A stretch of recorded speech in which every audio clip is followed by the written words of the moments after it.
So, welcome back to the Technician to CEO podcast. Today we are joined with Marco Ramonda. Ramonda? How do you say your last name? Because I'm terrible at stuff. Ramonda of Washmart in Houston. Marco has built a successful wash business and store business down there and is rapidly expanding. Has a lot of insights on what it takes to drive business. So, Marco, thanks for joining us today. Thanks for hopping on, man. Thanks for having me. Yeah, absolutely. We've had some really interesting chats, and I'm hoping that we get a chance to capture some of that, in this format, because I think it's really valuable for other guys. And I know you get out and you do teach a lot and actually run events, right? I do. We run events. The reason I like to teach is because there's a couple of different types of teachers, and one thing I've noticed is that there are some people, whenever I was in the police academy, I remember we had people that were instructors that hadn't had any field experience for over 10 years. And so I feel like you have people that can give training content that's current, but then we have people who are experts, but the content they have is extremely dated. And right. So that's the reason why I still keep my wash business, is because I want to see how things change, because just in 7 years, the way I market is absolutely different than whenever I first started.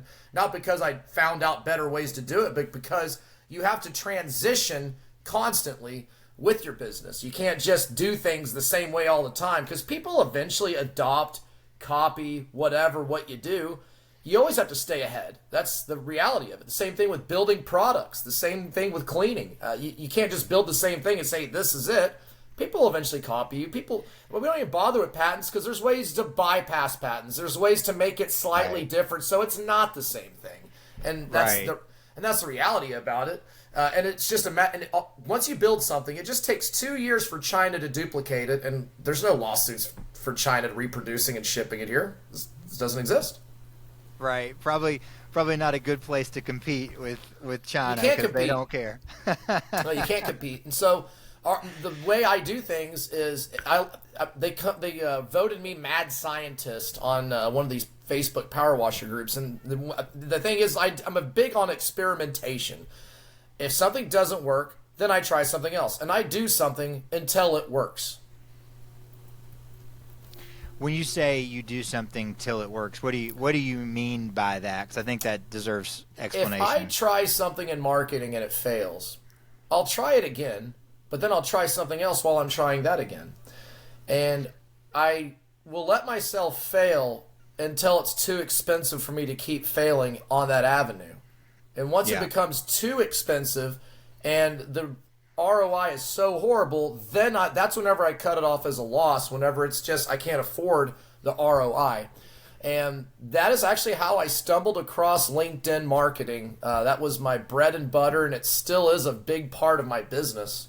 And I don't know of other people that have used LinkedIn the way I do for a service company. I don't know. I mean, I thought it was common sense, but then I found out that nobody was doing it. You have people that get on LinkedIn and spam, let me sell you SEO, let me help you expand your business, and business coaches. But as far as people just going on there and having a casual conversation with someone they don't know on a platform and getting them to let me get in front of them and sell them cleaning services, that didn't exist. It just didn't exist. I've never heard of anybody doing that. Well, even if it's common sense, they say common sense is not always common. So it's not. I've learned that throughout all the employees that I've had, and actually being a police officer for 15 years also helped me realize that a lot of people have no common sense, including cops. Well, that's probably another subject for another podcast. That would be. Not today. So, Marco, how did you get into pressure washing? Tell me about when you started your business. How did that all come about, and why did you do it? Me and my father were both actually really disgruntled with our jobs. My dad hated his job. I was really unhappy at my police department. I tried to get a job with another department, and my police department blocked me because they didn't want me to leave, and they can keep you from going to another agency if they're, sociopathic enough, like that one was. And so I realized I'm stuck at this department unless I do something else. And one time I got in trouble for, I don't even remember what it was for, but they suspended me from extra jobs. And extra jobs as a cop is where you work on your off-duty hours to make $35 an hour doing security for a bank or something like that. Mm-hmm. And I would make $4,000 a month just off of security jobs. That was what that, I didn't make enough money as a cop to live. I had to work these extra jobs to make enough money to live and actually live in a house. So, okay. And I realized that someone else was absolutely in control of how much money I made, and it was not me.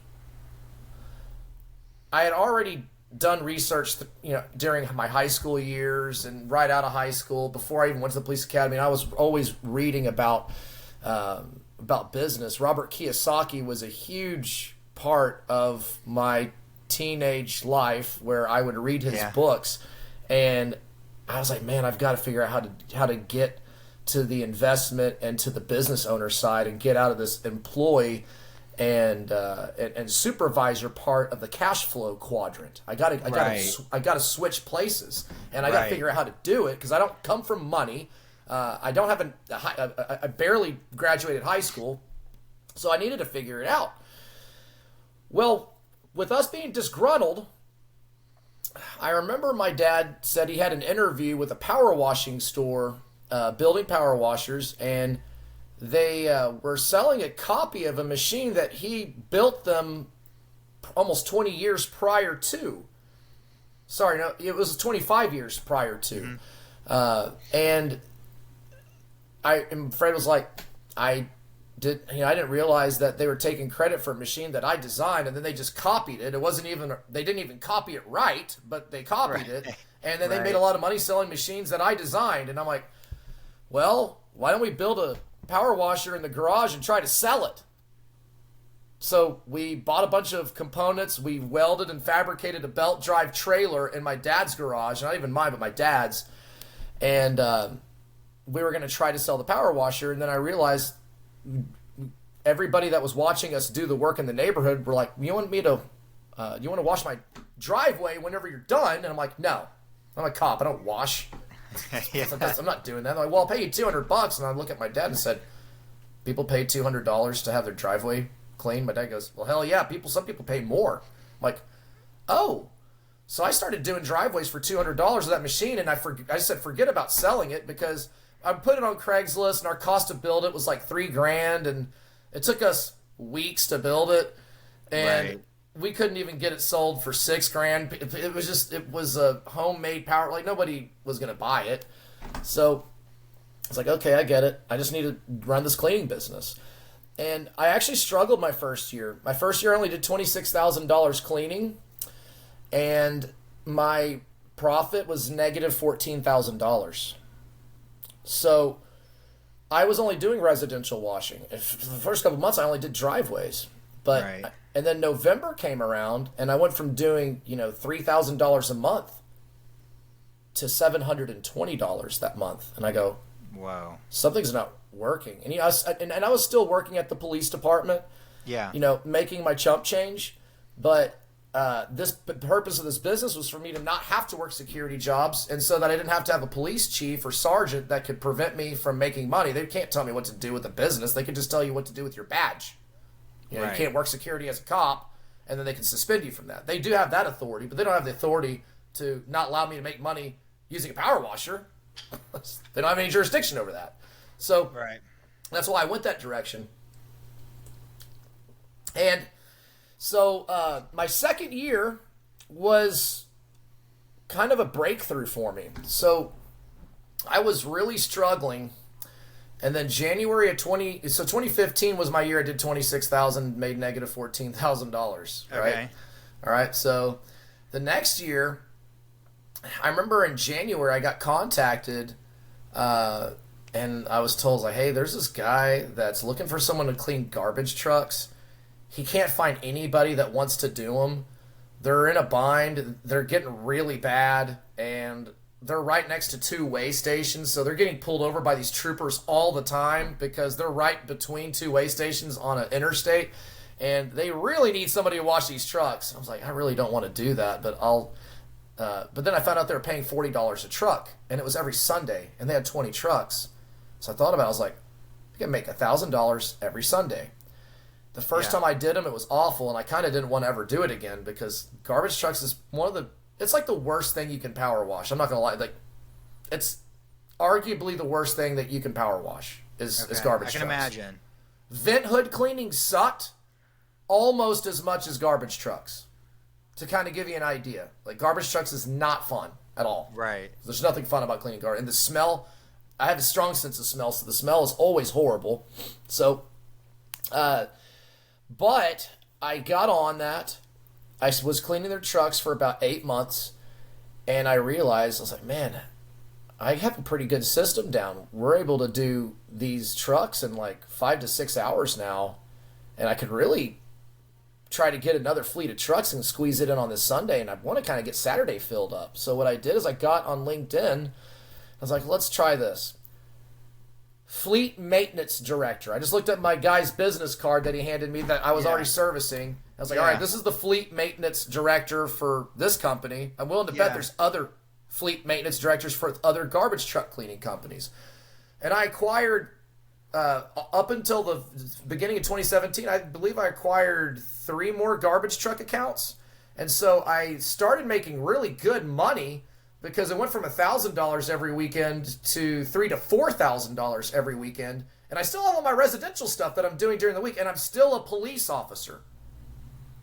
So I'm already paying my bills and barely living with my police salary, but now I have all this money coming in, and I'm at a turn, and I'm like, okay, so this is what it is. I have so much work now. I either need to quit the PD or I need to hire someone. Yeah. I hired someone. My guy got to where he was working 60 hours a week and getting burned out. So I was like, okay, I can quit the PD and help him, or I can hire him a helper and get a second truck rolling. I hired a second guy and got a second truck rolling. Yeah, so you're still at the PD. You had a still second at the police truck department. going, it's still at the PD. And I got 2 trucks going, yes. Yeah. And then the amount of invoices and phone calls coming in were so many, and I had so many expenses and so many little tedious things that needed to be done, because at this point I have 2 full-time guys, 2 part-time guys, and 2 trucks like cleaning all the time.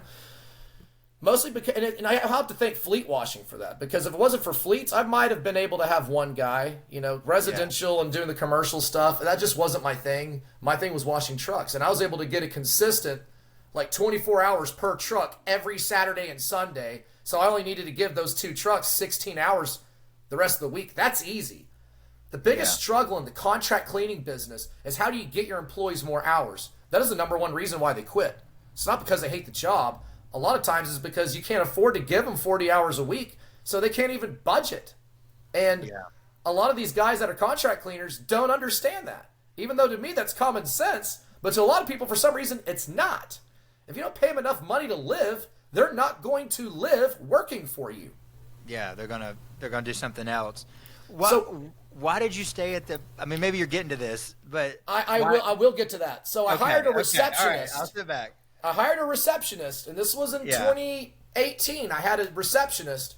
So I had 2 full-time guys, 2 part-time guys, and a receptionist, and I had it almost automated. I didn't wash anymore. I would go out once a month just so I don't forget how to do it, or so if my guys called in sick or didn't show up or got arrested the day before and didn't show up, which is also something that happens, then I would go in and clean. But that was about it. But I got to the point to where I didn't really need to quit. I was like, okay, I got a couple of years left to retire. At that time, I probably had 7 years left to retire, and from the PD. And I go, man, all I have to do is just hang on. And what happened was, my receptionist during the slow season wasn't really doing anything. Like there wasn't really much for her to do other than do payroll. She might have had 5 to 10 hours of work a week to do, and I was paying her for 40. I was like, I need to make her more productive. I got an idea.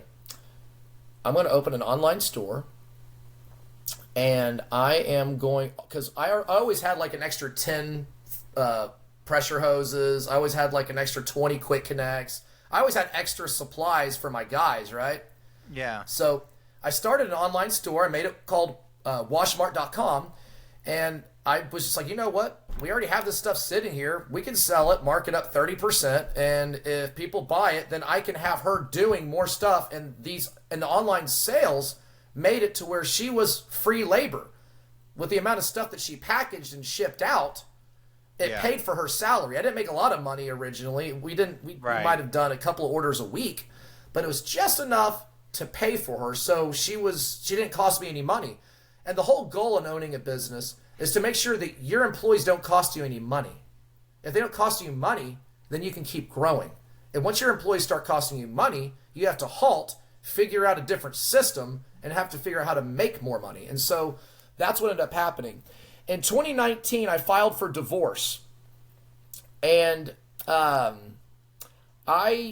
was not, due to a court injunction, I was not allowed to quit my job at the police department. And 2019 was the year I was planning on quitting, but I was not allowed to quit because the now ex-wife had to remain on the health insurance policy, and if I quit the police department, she would have been discontinued from that. So she got a deal put on me where the only way I could ever leave is if I got fired. If not, it was going to be a court. It's called an injunction. You know, if you do something against the will of the court, and it can make you have a more expensive and worse outcome on your divorce. So I was imprisoned at my police department for an additional 18 months.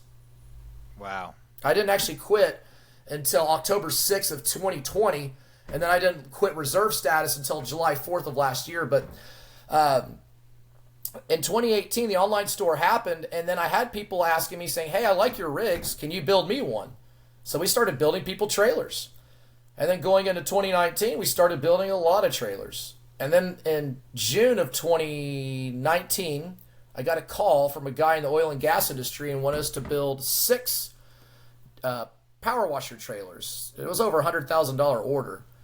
And I get with my dad and I said, hey, Dad, are you ready to quit your job? He goes, why? Because my dad was just helping me service my equipment. We would build a couple of machines, and he just worked on the weekends, and he would just kind of help me out. And he did it for free, which was awesome, but he would help me out just keeping my equipment up and running, and he was slowly teaching me how to do some small service things. I'm still not a good mechanic. I know enough to get by, but I'm not an awesome mechanic. I'm a sales guy, you know. And I called him and said, hey, Dad, are you ready to quit your job? He was like, well, I was like, well, with how much work's coming in, we can afford to pay you a salary, and you can just quit your job if you really hate it that much. So he retired from his job so he could start working with Washmart. I brought him on as a partner in 2018. And then in 2019, he became full, actually getting paid. I didn't actually start paying myself until 2020. I did not pay myself. If I had $60,000 of profit at the end of the year, I would reinvest it in my company. What I would do is on December 27th, I would buy $60,000 worth of pumps, engines, whatever. I would liquidate all my profits, and then I'll make sure it doesn't show up until January the 5th so I don't have to pay an inventory tax on it. And what I'm doing is deferring my taxes. It forces you to grow. It's what Nike did, and it's what Amazon is currently doing. And that's what I do, is if I have profit at the end of the year, I liquidate it. So I'm always broke, but my business always grows. Yeah. And that's how I operate my business. And we still have the cleaning business. It still makes us money. I actually have to quote a garbage truck company, like after we get off this podcast, washing 105 trucks every weekend, 105 garbage trucks. And then I'm still doing the wash business, and I'm still running the company. Since I work at the PD, I can run both. Yeah. So how I build my business now is when I have let's say I was getting really swamped in sales. I was doing a ton of quotes. I was doing all the marketing. And then I found out someone left a power washer store and got into home health, like the healthcare industry. And I reached out and asked her if she wanted a job doing sales, because I was so tired of how much I was on the computer doing sales. I'm too all over the place to sit down at a desk. Just sitting in this desk right now absolutely gives me anxiety. I have to do something. Yeah. But so what I did is I was scared, because I was like, we really aren't ready for a full-time salesperson, but I need to take a leap of faith. Hiring that salesperson moved me from having 5 employees to 10 employees in 6 months.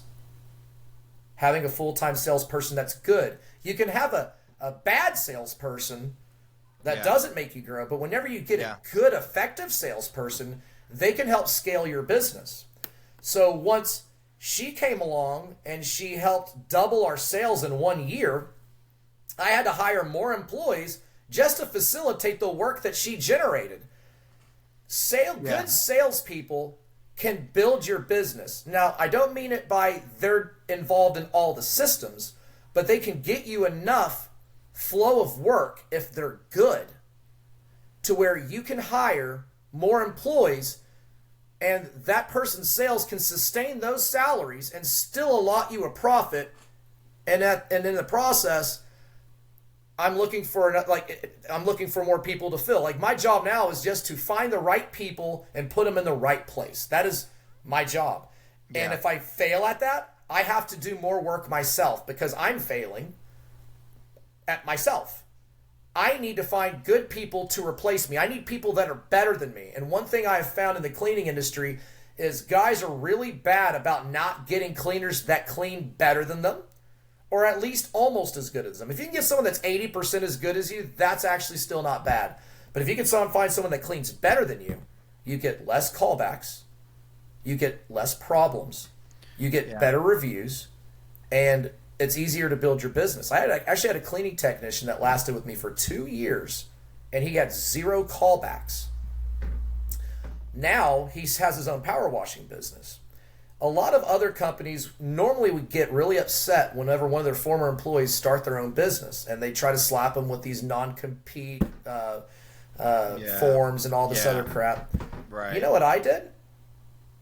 I'll get a job that I make $1,000 on, and I sub him out for $700, and now I don't even do the work because I know what his quality of work is like. And for him, that $700 job, it's going to take him, I don't know, a day, maybe less, especially if he has a good system, which he does. There's sometimes jobs where I'll send him and he makes more and only works 5 hours to get the job done. But I know what the level of expectation is. So instead of burning your bridge with a former employee, I actually nurtured his business and wanted to see him succeed. And I've been able to have him as a subcontractor for my business, preventing me from having to hire more cleaning technicians and having more mouths to feed on a regular payroll basis. And that's a luxury. And I already know what his level of cleanliness is cleaning because I trained him. Yeah.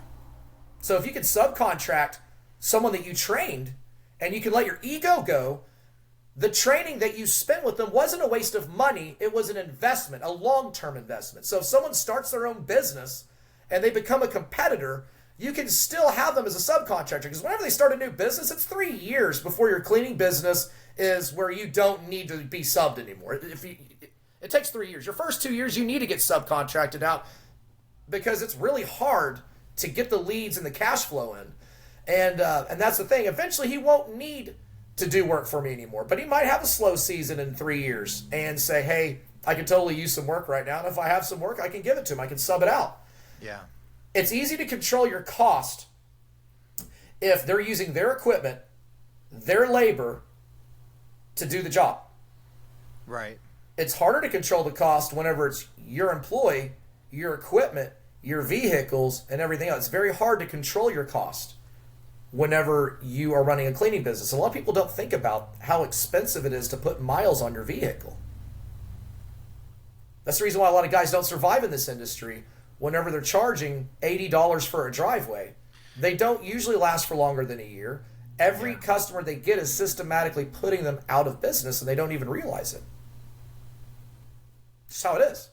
Yeah, and I think that's one of the side effects of a low barrier of entry business. I mean, it's not super hard to get a machine and put it on your truck, and so you have something. But I beg to differ on the saying it's a low cost of entry.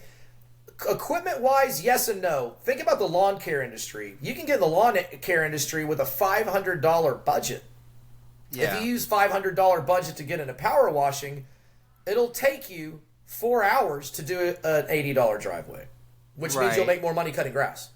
Right, and I don't mean low cost. That's not my point. My point is it's not a licensed, regulated. Yes. There's a Well, whole lot of not in all technical states. jobs that are a lot higher barrier to get into. If Well, you can buy the equipment, you can get started. I'm just saying, I think that breeds people that it's a whole lot easier to get into it without having to go understanding through a lot. everything you Yeah, need no, to I know. get that. You don't have to go through Yeah. OSHA licensing until you get on a lift and all that other stuff. Like, I So- get it.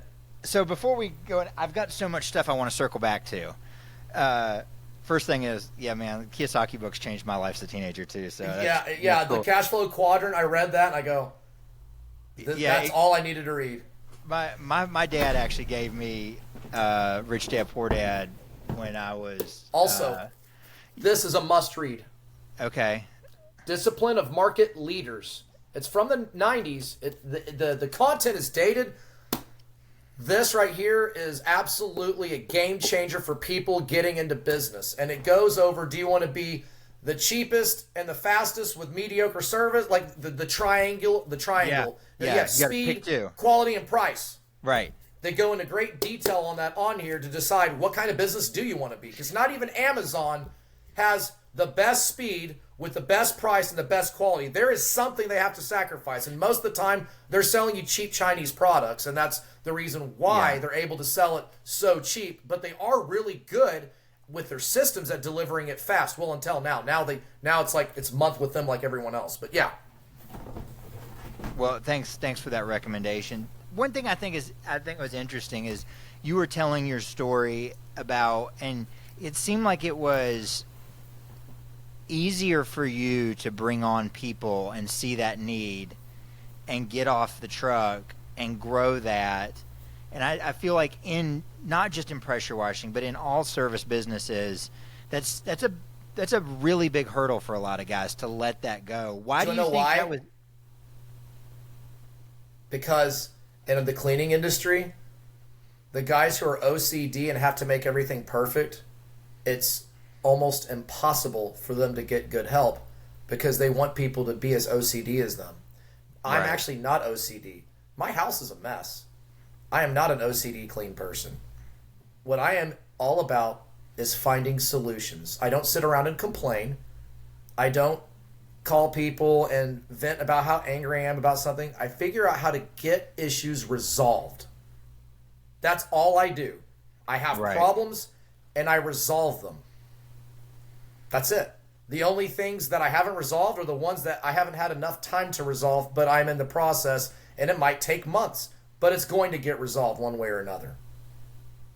Resolution is everything in business. And a lot of people don't understand the depth of what I mean by the word resolution. But if you have no resolution, then you are not resolving problems. And Right. the bigger your business gets, the more problems you have. And my goal now is just to make sure that we have the minimal amount of problems. And as long as I can mitigate the amount of problems we have, our percentage of happy customers is higher than the percentage of unhappy customers. You're never going to be able to make all of them happy. The people that want every customer happy and satisfied, that's bullshit. That's not happening. It's not. You can't make every customer happy. Yeah. I No wrote a matter how good blog. a job you do, no matter how OCD you are. Yeah. Yeah. Absolutely. So I think there's a lot of value in that. If I'm just starting in my business or I'm hitting that pain point, what do you tell somebody, to help to kind of encourage them to make that step from just being a technician to taking that leap of having people and growing your business? I mean, what do you tell people in that situation? I actually, I don't mentor very many people or give a lot of guidance because I don't have very much time. But I was actually on a little road trip last week and I spent 2 hours on the phone with a contractor struggling.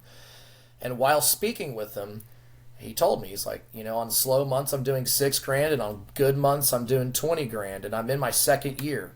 And the reason why I chose to speak with him is because he is on his second year. People on their first year I don't waste my time with because they need to go through the first year before they talk to me because I'm not a 101 kind of guy.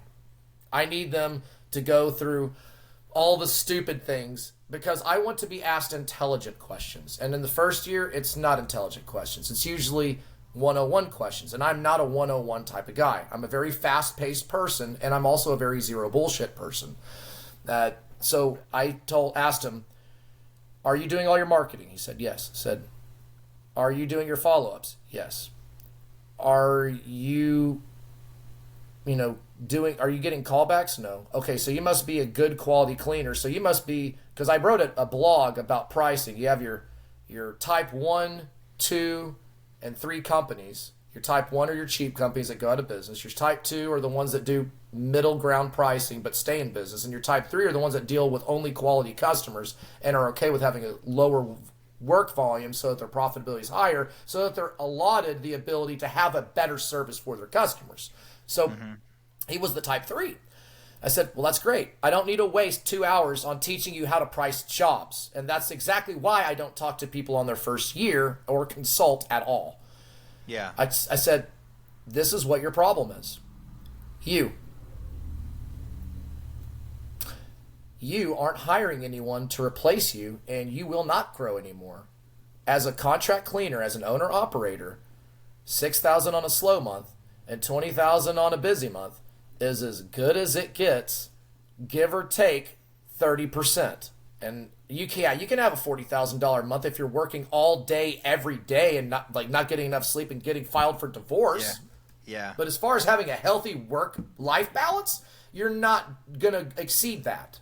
Right. You might if you're screwing people over, but if you're having a reputable business pricing jobs accordingly, as an owner-operator in the cleaning business, no. So that your problem is you. You have to find someone to replace you cleaning so you can market. That's what you need, because you're not going to go past that. You're going to be stuck. And I was stuck at that. I was like a $7,000 to $15,000 a month. Like, I was just stuck at that point until I hired my first guy. And whenever I hired my first guy, every month then from then on was $20,000 to $35,000 a month. Just hiring one guy.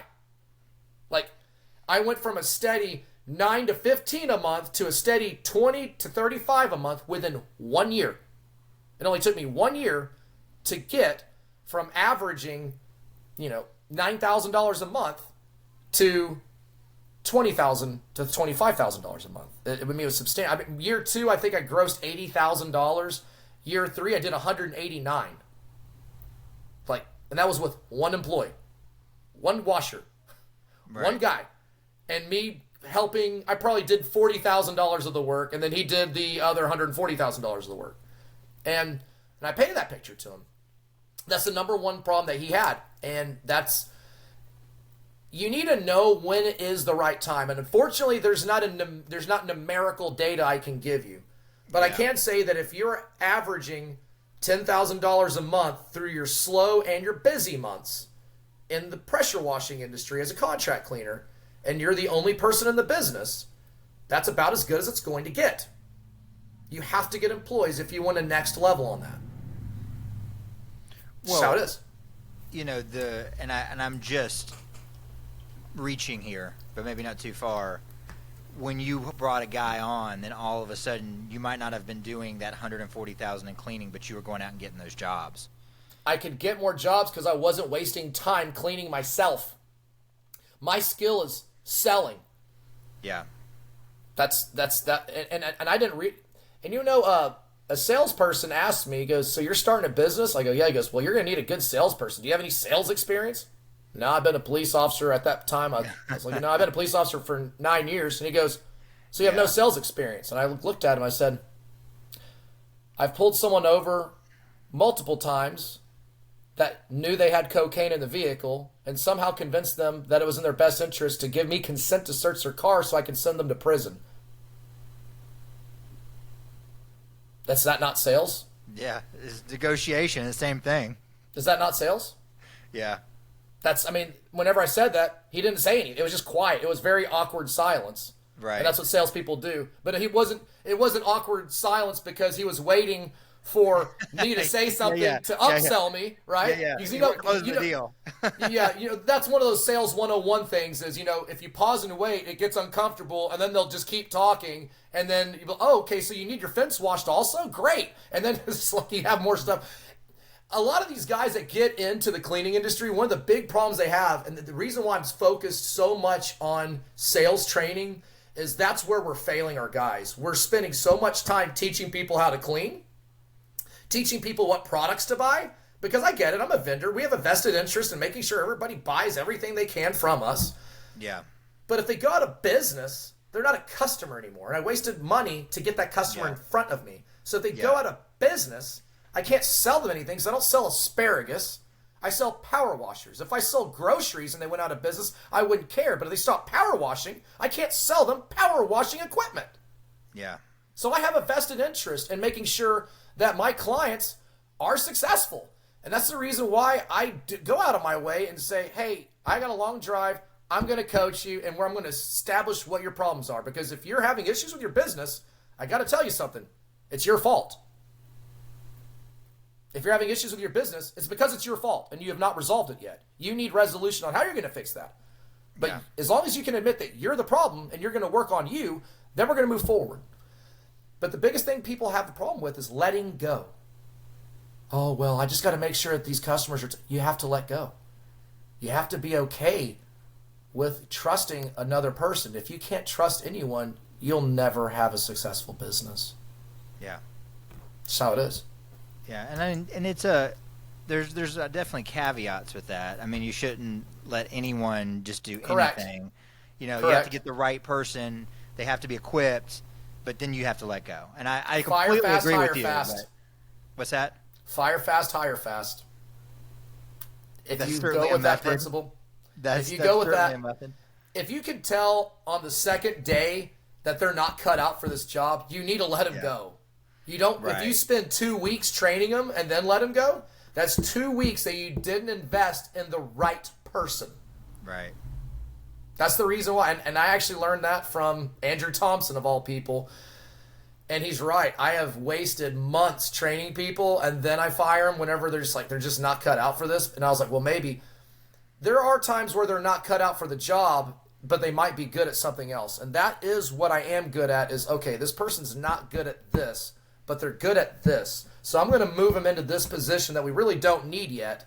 Yeah. And then whenever I do that, it does improve. It does improve things. And that's finding where people are best is what I like to do. It's a challenge to me because sometimes you'll hire someone and it's like, is this person useless? Are they stupid? Or are they just in the wrong position? Yeah. And sometimes they are. Well, you know, right. You know, there's should they be on your bus, and then it's are they in the right seat, right? And I'm sure you've heard that. That concept. Yes. So you talked a little bit about, you know, you got into LinkedIn early on in your business, and you started building these fleet washing contracts. What's going on today with that? Is your LinkedIn marketing still as good? Are you doing different things? Are you still just out there doing the basics, building relationships? Kind of give me a... It's a little bit... So the dynamics have changed. I still do cleaning services, and I still get some on LinkedIn. I mean, I just got a commercial building wash for an industrial company 2 weeks ago off of LinkedIn. But my focus is a little bit different now. I have 2 employees now that are in sales, and my job really is I need to give them the tools that I have so that they can be as successful or more successful than me.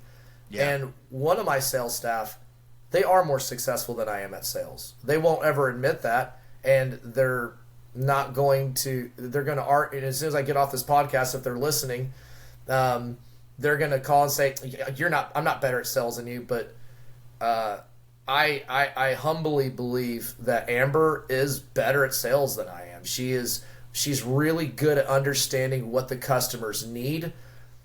I know what the customers need, and if they have an opinion about something, I actually don't care because I already know what they need and what they think they need. I know when they're wrong, and I'm a little bit more rough around the edges about them. Like, yeah, well, that's stupid. Yeah. You don't need that. It's a waste of money. I mean, I'll build it for you and put it on there, but it's just a waste of your money.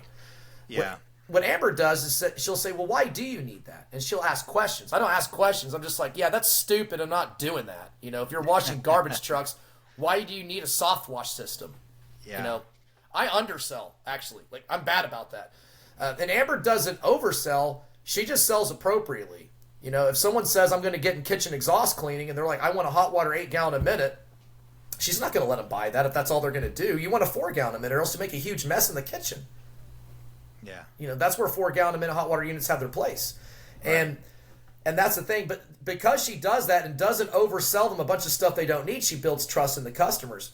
And us as cleaning contractors, we have to do the same thing. We have to build trust in our clients, because if they trust us, they're not just going to use us more, but they're our customers are our number one marketing tool. And everybody thinks it's Google, and it's not Google. It's our client list.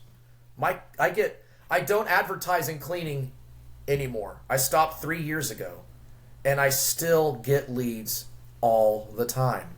I still do $10,000 to $20,000 a month in power washing, and I don't even have any employees. I just sub the work out. I might have to hire employees if I get this damn thing that just popped up, but I'm hoping I don't get it. But if I get it, that's kind of how business is.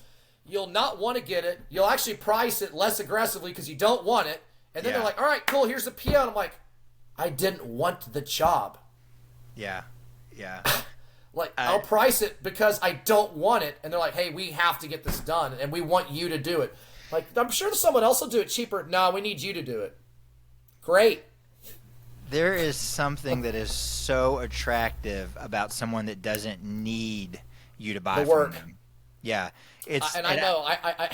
I still don't understand the psychology of it. I know that it's there. But it's like, dude, I don't want to service you. Why do you want me so bad to be the guy? And it's just, it happens. Yeah. I have a friend who has a chimney business here locally in North Carolina. And he got real busy, and he started getting requests to do jobs he didn't want to do, so he would just double his price. And he kept seeing that all those people would say yes. And it changed his whole pricing model, and he realized that the less he wanted the work and the higher he priced it, the more value they put on it. So he had to do less work, and it just, his profits just went through the roof. And so it's the craziest thing that I don't understand the psychology either. It doesn't matter. It's just a fact. Everyone just needs to learn it. It's just a fact. If you're needy, people are going to run from you. If you don't need it, they're going to be attracted to you. They've got to develop it. You cannot be looking like the starving pressure washer if you want people to buy from you. So I do really want to, last thing, but I don't want this going too long. We've already been on here about 40 minutes. But you brought on a great salesperson. So, and you mentioned earlier, and I think this is really good, is that you should know what your strengths are and find people that are better than you, especially in areas that you're not strong, because you're never going to be strong. Pride has no place in a business owner. That's right. So now you were strong at sales, so it wasn't the first thing you brought on. But let's say, I know some people are going to be really, really strong technicians. Like, that's where they're really good, and sales is not it. And as their business starts to grow, they really need someone to fill that role that's not them. How did you find a great salesperson? How did you know? Did it come from just a referral, or I'm interested in your process. I don't have a real process. The thing is I'm a serial networker. Like, I want to know who everyone is, what everyone does. I'm fascinated by other industries and knowing what they do. But what happened was I was a customer at powerwash.com. Uh-huh. And I remember whenever I was Amber's customer at powerwash.com, I just made a post on Facebook asking something about a diesel engine, about parts. She saw my post. She didn't message me on Facebook. She went through their database because I've purchased from them before, found my email, sent me an email in a couple of minutes from me making that post saying, if you need parts for Kohler, let me know and I can get this going for you. I just need a model number and what the name of the part is, and I'll research it and find out what it is and get it to you. And I go, man, this is unheard of. Yeah. And I was like, and I said to myself, I was like, man, if I'm ever going to hire a salesperson, that would be the person. Now, what I don't do, I don't poach people's employees. I wait until they quit. I think it's bad business to try to grab employees from other people and offering them more money. I don't like that model. I think that's a good way to burn bridges. And you can still burn bridges hiring someone that was a former employee somewhere. But if you're just going out and poaching, I just feel like that's bad business. And I'm not going to say I have a great reputation, but I'm not a douchebag. I don't know how else to put it. But the second I found out she quit her job, I saw her post saying that she got out and she apologized to her customers, but she got into another industry. I reached out to her and said, did you just want to change careers? Or she's like, I just needed a change of scenery, and she wanted to go to a new job. And I said, well, if you ever want to come back to the power washing industry and you're not happy where you're at, I absolutely want to hire you. I can't really afford you, because we only had 4 people at the time. Yeah. It was Sarah, Gavin, Fred, and me. That was it. It was just us 4. And I was like, I really don't have room for a full-time salesperson, but if there's anything I know, if I hire you, I know I won't regret it. I know it's going to cost me some money up front. I know it's going to cost me money. It's going to be a while before I actually make money with you being here, but I'm willing to take and you have to be willing to take the risk. And I was willing to take the risk hiring her whenever I could not afford her because I've seen how she performed. I had faith that she could deliver that same customer service to my current and my future clients. And that to me was very valuable. And whenever you find somebody, I have a list of people, and I literally follow people just to find out if they ever quit their job. I have a list of people, and I can't wait for them to quit their jobs. Yeah. And that's what I do, is I wait for awesome people to quit their jobs. And a lot of times they quit their jobs because they are not appreciated where they're at. It's not, most people fire their boss, not their job, right? That is like 80% of people. It's not even like about pay. It's about they want to go to work and feel like they're at home. Yeah. And that's what I do. I have people that at the second they quit, I am going to offer them a job, even if I can't afford them yet. I'll take out a loan. Well, Marco, I don't know if you realize it, but you have a lot of natural ability, and it was just common sense to me. Yeah, but there's a lot to be extrapolated from the things that you shared today, and I that is very sage. If you want great people, you have to be willing to invest in great people. Yes. And people are more valuable than any product. What's that? Good people are more valuable than any product you can provide. Yeah. At its core, a business is just people. Yes. And so I think that's sage, and to make that investment. And you may not have had a system or whatever you want to call it, but you were out there looking for people, and you were out there meeting people and doing those kinds of things. And it might come natural for you, but it's definitely worth hearing. So, man, I appreciate it. There was a lot of cool stuff today. I appreciate your time, man. And the conversation. I actually do have. If you have 3 minutes, I can go over how I hired my first cleaning technician. If you have time for it. No, I'd love to hear it. Okay, so whenever I was power wash, I would power wash on my 3 days off at the police department. And what I did is I ate at the same places. Like I would eat at Kentucky Fried Chicken on Monday, I would eat at this little Italian place on Tuesday, and then I'd eat at Brewings on Wednesday. So I would have these 3. I'd eat at the same places, so I could watch the same employees and how they worked. Because if I went every Monday, they always had the same people that worked every Monday, right? Well, at Kentucky Fried Chicken, there was this one guy. Well, there was no orders, and I always liked going at 3, because at 3, KFC is dead, right? Yeah. So I saw all these other employees just sitting around, texting, talking, and doing nothing.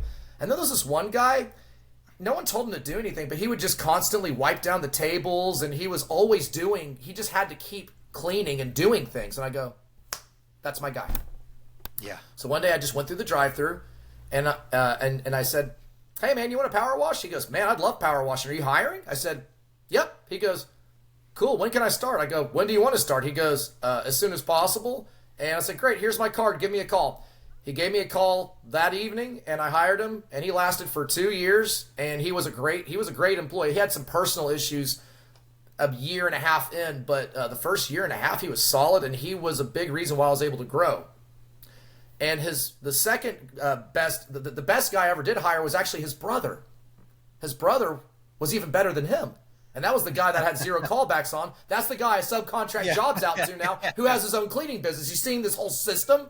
Yeah. That was incidental, but that's how I found my first cleaning guy. Is I would watch at these restaurants. I knew at the time they were all making $8 an hour, so it's not like I was gonna have to pay $30 an hour to get somebody good. I'm just watching. I was like, okay, these guys are underappreciated, but that guy right there is awesome. Out of the 30 employees I'm observing, this is the one guy I want, because what's a waste of time is interviewing 20 people to hire one person just to fire him the next day, right? Yeah. I don't do that. I look for who I'm going to hire, and I take them. Now, going to a direct competitor, I don't recommend doing that. But going to a restaurant, they have a system for hiring people every single day. So whenever you go there, and you just offer them a job, he was ecstatic. Yeah. And he was a great worker. And if you observe that and you notice this, you have to observe your surroundings. Stay off your damn phone and observe your surroundings. The people that are the most successful in this business are the ones who are absolutely aware and in tune to their surroundings. Good advice. That's good advice and a good story. Sorry for extending this longer, but No. It's all good, man. I appreciate it. It was a good story. I'm glad we got it in there. All right, man. Well, thanks. We'll have to do this again sometime. Sure thing, bud. We'll keep in touch. All right, Marco. Have a good one, buddy. You too. Bye.